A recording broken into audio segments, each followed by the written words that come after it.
한국과 브루나이의 관계.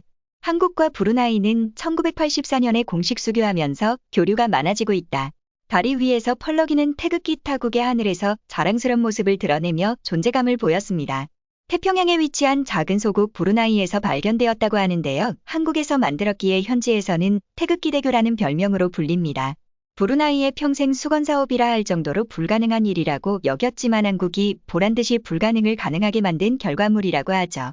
브루나이 국왕은 물론이고 국민들까지 한국을 찬양하게 만든 자랑스러운 한국의 건축물에 대해 지금부터 자세하게 설명해 드리겠습니다. 21세기에도 엄청난 부와 명예를 자랑하는 이들이 존재합니다. 바로 왕족들인데요. 전 세계에 걸쳐 수많은 왕족들이 엄청난 부를 과시하며 영향력을 끼치고 있습니다. 강력한 왕족 중에서도 엄청난 부를 자랑하는 왕족이 있습니다.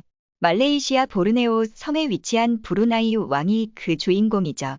브루나이 왕실의 주인이자 브루나이 왕국의 왕하사날 볼키아 국왕은 엄청난 부를 자랑하는데요. 순자산만 따져보면 22조 원에 달한다고 합니다. 여러 기네스 기록을 보유한 것으로 유명한 브루나이 국왕은 세계에서 가장 큰 궁전에서 살고 있으며 값비싼 수집품을 전시해 관광객들에게 보여주는 것으로도 유명한데요. 부의 원천은 바로 해저에서 생산되는 원유입니다. 브루나이는 원유 생산국으로 1929년부터 해저에서 캐낸 원유와 천연가스를 판매해 막대한 수입을 거두고 있죠. 칼리만탄 북부 해저에 위치한 유전의 소유자는 바로 브루나이 왕실입니다. 여기서 개발된 자원은 국내 총생산의 69%를 차지할 정도이죠. 여기서 발생하는 엄청난 수입을 이용해 국왕은 전 세계에 걸친 글로벌 호텔 체인을 운영하고 있습니다. 5성급 호텔 10개를 아우르는 대형 숙박시설의 주인이기에 여기서 벌어들이는 수익 역시 천문학적이라고 하는데요. 넘치는 부를 누리는 국왕은 브루나이 국민들에게도 엄청난 부를 공유했는데요. 브루나이 국민들이 누리는 복지 혜택은 상상을 초월할 정도입니다. 브루나이에서 태어난 이들은 병원비가 무료입니다. 군병원이나 정부 병원에서 치료받는 이들은 공짜로 치료를 받을 수 있죠. 의료 수준도 높아서 브루나이의 평균 수명은 남녀 모두 74세 이상이라고 할 정도로 높습니다. 교육 역시 무상교육으로 초등학교 6년, 중고등학교 5년을 포함 대학 4년까지 모두 무상으로 교육받을 수 있습니다. 일정 기준을 통과하면 유학도 정부 지원하에 다녀올 수 있어 맘만 먹는다면 돈 한 푼 걱정하지 않고 배울 수 있죠. 주택 역시 한국 돈으로 월 30만 원만 지불하면 4대가 살 정도로 넓은 크기의 수상가옥을 평생 임대할 수 있습니다. 브루나이 국민의 5%가 이곳에서 머물고 있다고 하는데요. 이조차도 실은 이들은 최고급 수상주택에서 무료로 살 수 있다고 합니다. 브루나이에서 태어나면 걱정이 없을 정도로 살기 좋은 곳인 브루나이. 그러나 국왕에게는 한 가지 고민이 있었습니다. 바로 의도치 않게 분리된 브루나이를 하나로 합치고자 하는 소건이었죠. 브루나이는 한때 보르네오 섬 전체를 지배할 정도로 강력했지만 영국 식민지 지배를 거치며 섬 대부분을 영국에게 팔아넘겼고 현재 서쪽 무아라 지역과 동쪽 템브롱 지역의 조그마한 영역을 차지하는 소국으로 전락하게 되었습니다. 무아라 지역과 템브롱 지역 사이에는 말레이시아 영토가 놓여 있어 무아라 지역에 살고 있는 사람이 템브롱으로 넘어가기 위해선 브루나이 무아라 지구와 브루나이의 분리된 영토인 템브롱 지구를 연결하는 브루나이 최초의 해상 횡단 도로교로 말레이시아 사라왁주의 림방 지구와 브루나이만으로 분리되어 있습니다. 이전에는 수도인 반다르세리베가완을 포함해 템브롱 지역과 브루나이 전역을 육로로 이동하고자 하는 사람들이 말레이시아 영토를 거쳐 여러 번 출입국 절차를 거쳐야 했기 때문에 시간이 많이 걸렸다. 시각 말레이시아 영토를 거쳐서 다시 브루나이로 이동하는 수고로움이 있어야 했습니다. 이렇게 말레이시아 영토를 거쳐서 오게 되면 2시간이나 걸리는 상황. 국민들 복지를 생각했던 브루나이 국왕은 이 점을 못마땅하게 여겼습니다. 고심 끝에 그는 템브롱과 무아라를 연결하는 대교를 짓기로 결정한 것인데요. 문제는 다리의 규모였습니다.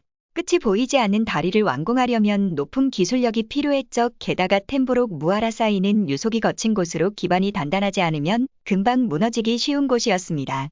분단된 두 국가를 연결하는 프로젝트의 건설 선진국들이 지원치열한 경합을 펼쳤는데요. 한국 기업인 대림산업은 중국 기업과 치열한 수주 경쟁을 펼친 끝에 최종적으로 공사 수주 낙점을 받게 됩니다.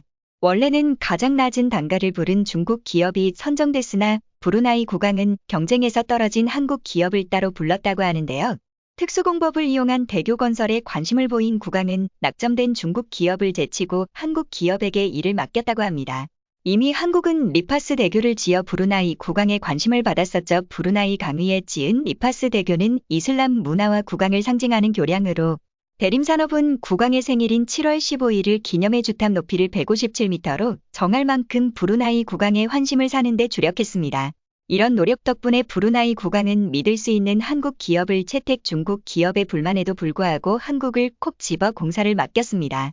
템브롱 대교 사업은 이렇게 첫 삽을 뜨게 되었죠. 2조 원에 달하는 공사 금액이 소요될 정도로 엄청난 규모의 대교 프로젝트는 약 4년 반이라는 시간이 걸렸는데요. 총 길이만 따져봤을 때 30km에 달하는 대규모 국책 사업입니다. 브루나이 국왕의 관심을 끌었던 특수공법은 바로 론칭 캔들이 완충 간출 공법인데요. 교각 위에 상판을 들어 올리는 방식으로 공사 기일을 급속도로 줄일 수 있는 기법이었습니다. 기존 방법대로 하면 상판 한 개를 교각 위에 올리는 방식으로 800톤에 이르는 상판을 하나씩 쌓아 올려야 했습니다. 그러나 대림은 특수공법을 동원해 상판 2개를 동시에 올릴 수 있게 되어 기존 방법보다 4배 이상 능률을 끌어올릴 수 있었죠. 덕분에 4년 반 만에 완공을 마친 템브롱 대교는 브루나이 시민들의 교통 문제를 해결해 주었을 뿐만 아니라 브루나이 국왕의 수건이었던 영토 아비를 이뤄낸 1등 공신이 되었습니다.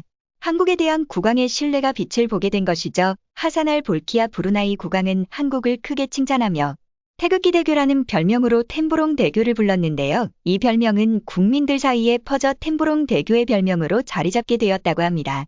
앞으로도 브루나이 국왕은 한국과의 협력을 강화할 것을 약속했다고 하는데요. 건설만이 아니라 다방면에서 아낌없는 수혜를 줄 것이라 선언한 것이죠. 브루나이의 중요 자원인 석유와 천연가스 역시 한국과 공유할 수 있다고 말하며 한국이 주장하는 신남방 정책에도 브루나이가 기여할 수 있다고 말하며 기대를 모았는데요. 동남아시아 산유국으로 엄청난 양의 자원을 보유하고 있는 브루나이가 만약 한국에게 석유와 천연가스를 지원해준다고 하면 현재 자원 대란을 겪고 있는 이 시점에서 굉장히 큰 힘이 될 수 있습니다. 브루나이는 한국을 위해 특별한 선물까지 주었는데요. 한국에서 특허를 낸 출원인은 브루나이에서 별도 심사를 거치지 않아도 3개월 안에 특허 등록을 받을 수 있게 허락한 것입니다. 특허는 원칙적으로 등록을 받은 나라에서만 효력을 발휘하고 다른 국가에서 특허를 인정받으려면 그 국가에서 별도 심사를 거쳐야 효력을 인정받을 수 있는데요. 브루나이는 한국과의 협력과 산업 발전을 도모하기 위해 별도의 과정을 거치지 않아도 한국에서 인정받은 특허를 브루나이에서도 쓸 수 있게 배려한 것입니다. 분단된 국가를 하나로 연결한 한국의 K건설 덕분에 브루나이는 한국에게 아낌없는 지원을 약속한 것입니다. 이에 중국은 분노를 표출하며 브루나이에 대한 불편한 심기를 드러냈는데요. 중국에게 어떠한 도움도 받은 게 없는 브루나이 국왕은 중국의 태도에 오히려 분노했다고 합니다. 이미 난사군도 문제로 인해 국왕은 자국 영토를 침범하려는 중국에 대해 불편함을 느꼈죠. 브루나이는 중국 영토 분쟁 문제에 타 국가들과 공동 대응하겠다고 밝힌 바 있었는데요. 중국인들은 중국 눈치 볼 필요가 없는 브루나이 국왕의 심기를 건드려 중국 건설사들은 브루나이에 발도 못 붙이게 되었습니다. 한국인들에게 더할 나위 없는 좋은 오군을 얻게 된 셈이죠. 앞으로도 브루나이와 한국 사이의 관계가 더욱 돈독해지길 바라며 한국이 만든 건물들이 세계 곳곳에서 빛나는 활약을 하길 기원하겠습니다.